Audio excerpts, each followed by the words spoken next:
ધોરાજીમાં ભાજપ અને યુવા મોરચા દ્વારા કોંગ્રેસ નેતા રાહુલ ગાંધીના પુતળાનું દહન કરી ઉગ્ર વિરોધ નોંધાવવામાં આવ્યો।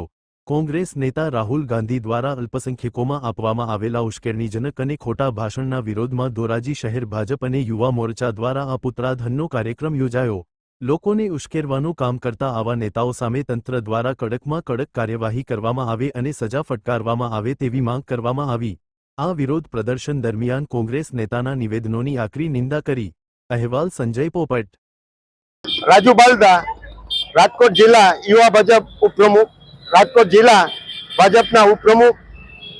आज रोज भारतीय जनता पार्टी द्वारा राहुल गांधीना पुत्रदानનો कार्यक्रम કરવામાં આવેલ અને આ કોંગ્રેસના જે નેતા કહેવાય છે રાહુલ ગાંધી, તેઓએ અલ સુમિતમાં જે ખોટી રીતે જે લોકોને ઉશ્કેરણીજનક ભાષણ આપી કામ કરી રહ્યા છે અને તેના વિરોધમાં ધોરાજી શહેરના યુવા મોરચા દ્વારા એક પુત્રદાનનો કાર્યક્રમ રાખેલ છે અને તેનું પુત્રદાનનું કાર્ય કરેલ છે।